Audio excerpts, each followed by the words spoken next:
మీ యూరిన్లో blood వస్తుందా? అయితే ఈ వీడియో చూడాలి. చాలా ఇన్ఫర్మేషన్ తెలుస్తుంది మీకు ఇవాళ. నా పేరు doctor Srikanth Munna, consultant urologist and andrologist from V9 hospitals, Hyderabad. So యూరిన్లో బ్లడ్ రావటం 90% ప్రమాదకరమైనది కాదు, కానీ నొప్పి లేకుండా వస్తోంది అంటే 90% ప్రమాదకరం అయినది. సో హెమచూరియా అంటే యూరిన్లో బ్లడ్ రావటంని 2 కేటగిరీస్గా చెప్తాం. ఒకటి నొప్పితో పాటు వచ్చిన మూత్రం, రెండవది నొప్పి లేకుండా వచ్చిన మూత్రం. సో నొప్పితో పాటు వస్తుంటే అది ఇన్ఫెక్షన్ వల్ల కానివ్వండి, రాయి వల్ల కానివ్వండి, తరచుగా వచ్చే బ్లీడింగ్. ఇది టెంపరీగా 1 వారం, 10 రోజులు, 2 వారాల మందులు వాడుకుంటే తగ్గిపోయే వ్యాధి, రాయి తొలగించుకుంటే వెళ్ళిపోయే వ్యాధి.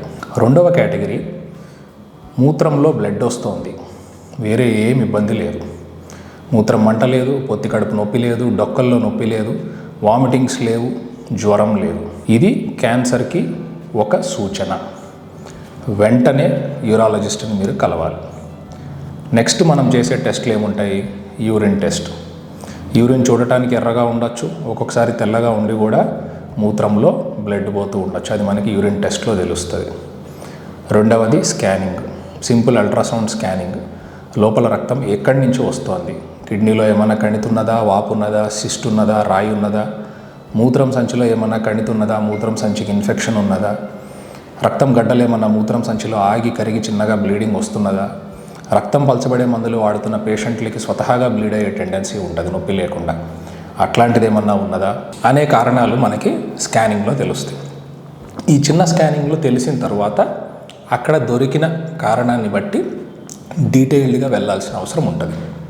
లైక్ కిడ్నీలో కణితుంది, సిటీ స్కానింగ్, నరానికి మందించి పెద్ద సిటీ స్కానింగ్ చేయాల్సిన అవసరం ఉంటుంది. మూత్రం సంచిలో స్మోకర్స్, సిగరెట్లు, బీడీలు తాగే వాళ్ళకి కణితి రావచ్చు, క్యాన్సర్ గడ్డ రావచ్చు.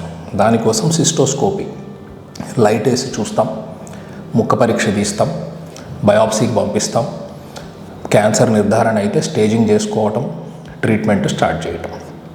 కిడ్నీ క్యాన్సర్కి మనం అంతకుముందు వీడియో చేస్తున్నాము. ఏ బయాప్సీ అక్కర్లేదు, సిటీ స్కానింగ్లో వచ్చిన ఫైండింగ్స్ని బట్టే, దాని ఏరియాని బట్టి, సైజుని బట్టి ట్రీట్మెంట్ డిసైడ్ అవుతుంది.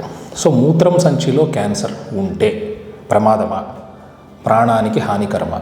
మూత్రం సంచిలో క్యాన్సర్ స్టేజ్ వైజ్ ట్రీట్మెంట్ చేసుకోగలిగితే stage 1, 2 very safe.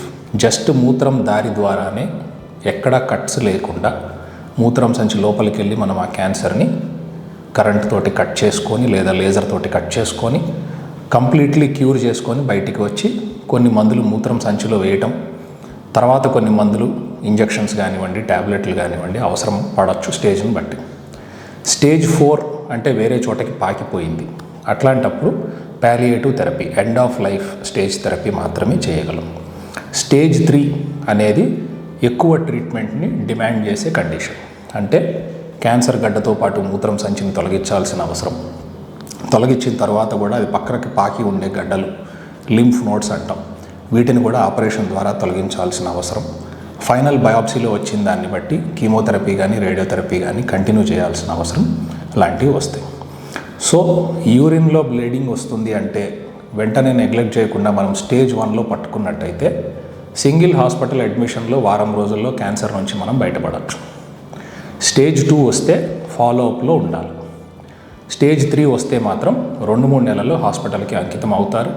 But still 50 నుంచి 70% వరకు మనం 5 to 10 year సర్వైవల్ రేట్ని పెంచగలం, which is a very good number. So ఈ యూరిన్లో బ్లీడింగ్ వస్తున్నది అన్నప్పుడు నెగ్లెక్ట్ చేయకుండా దాన్ని ప్రాపర్గా యూరాలజిస్ట్ని కలిసి సలహా తీసుకొని టెస్టులు చేసుకొని ఏమీ లేదు అనే నిర్ధారణ వచ్చిన తర్వాత గుండె మీద చేసుకొని పడుకోవటం ఉత్తమం. ఇంకా మీకు ఏమైనా డౌట్స్ ఉంటే కామెంట్ సెక్షన్లో పెట్టండి. ఇట్లాంటి ఇబ్బందులు కానీ, భయాలు కానీ మీకు ఏమైనా ఉంటే we are here at V9 hospitals. Please come and visit us. Thank you so much.